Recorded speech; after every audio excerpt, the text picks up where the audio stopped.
Welcome, investors. Fed Chief Jerome Powell holds his press conference and essentially takes rate hikes off the table. Apple stock reports earnings and the stock jumps. We're going to get into why. So I think it's unlikely that the next policy rate move will be a hike. I'd say it's unlikely.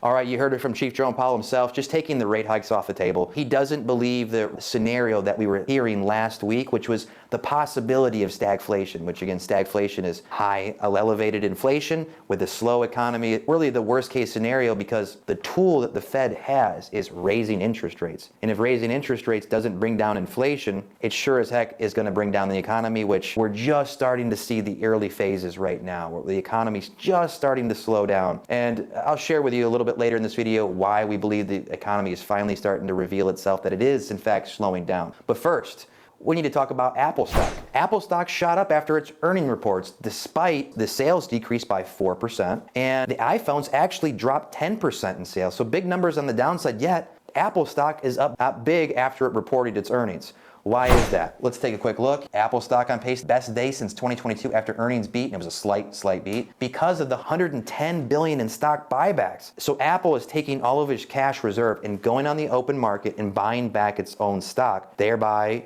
raising the stock price. And I think likely throughout this rest of this year, we're going to keep seeing that from these big companies with their stock, purchasing their stock on the open market. Because what we're seeing right now is economy slowing down, yet companies are still reporting good earnings because they are buying back their stock, raising the stock price, or announcing buybacks. And also we're seeing their earnings expectation being matched because companies are laying off employees. And if they're reducing their expenses, if their revenue slows down, they're still coming out on top. So we're seeing this transition period where companies their earnings aren't necessarily growing with new revenue, new customers, but profits are growing because they're cutting expenses. So let's move on to why the economy is probably actually slowing down despite good numbers, despite stocks going up. And it was revealed in the jobs numbers. So U.S. jobs growth totaled 175,000, about 50% of expectations, and unemployment rose to 3.9%. So we're starting to see the unemployment rate rise. And these numbers are just showing that the economy is slowing down.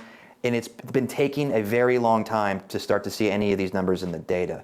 Just because the slowdown is delayed does not mean it's derailed. It's just taking time. So patience, it's going to start to continue to slow down. But I think we're in this golden window right now. It is a short window. We're going to see potentially the stock market rise because companies have cash and they're going to buy back their stock, or other companies are going to keep cutting employees, keep layoffs, which keeps their profit margin elevated until they can't do that anymore. And as we slow down, we can see stocks rise. We can see inflation start to show up that it's coming down, and that's that golden window.